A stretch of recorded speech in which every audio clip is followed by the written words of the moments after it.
இராமாயணம் இந்தியாவின் மிகப் பழமையான மகாகாவியங்களில் ஒன்று. இதை மகரிஷி வால்மீகி இயற்றினார்.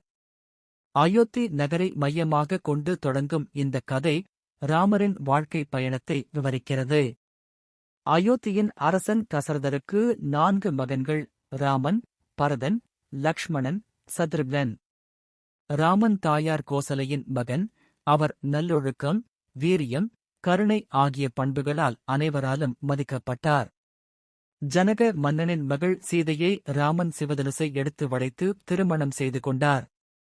சீதை ராமனுக்கு சிறந்த துணைவியாக இருந்து தர்மத்தின் அடையாளமாக விளங்கினார்.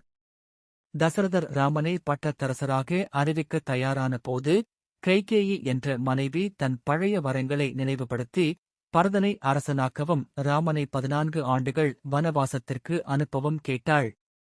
தந்தையின் வாக்கை காக்க ராமன் மகிழ்ச்சியுடன் வனவாசத்தை ஏற்றுக்கொண்டார்.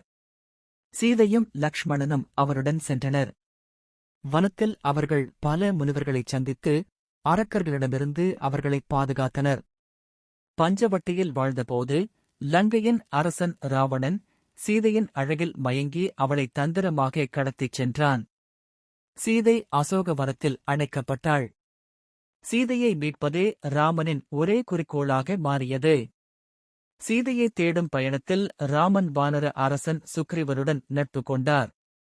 ஹனுமான் சீதையை கண்டுபிடித்து ராமனின் மோதிரத்தை வழங்கி நம்பிக்கை அளித்தார்.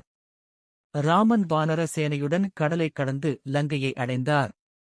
பெரிய போரில் ராவணன், கும்பகர்ணன், இந்திரஜித் போன்றோர் வீழ்ந்தனர். இறுதியில் ராமன் ராவணனை வீழ்த்தி சீதையை மீட்டார். வனவாச காலம் முடிந்ததும் ராமன் அயோத்திக்கு திரும்பினார். பரதன் தன் சகோதரனுக்காக அரசை காத்து வைத்திருந்தான். ராமன் பட்டம் சூடி தர்மமான ஆட்சியை நடத்தினார். ராமராஜ்யம் எனப்படும் அந்த ஆட்சி நீதி, சமத்துவம், மக்களின் நலன் ஆகியவற்றால் புகழ்பெற்றது. இராமாயணம் மனிதன் எப்படி தர்ம வழியில் வாழ வேண்டும் என்பதை கற்றுத்தரும் மகாகாவியம். ராமன், சீதை, லக்ஷ்மணன், ஹனுமான் போன்ற பாத்திரங்கள் தியாகம், விசுவாசம், கடமை ஆகியவற்றின் சிறந்த எடுத்துக்காட்டுகளாக என்றும் நினைவில் நிற்கின்றன.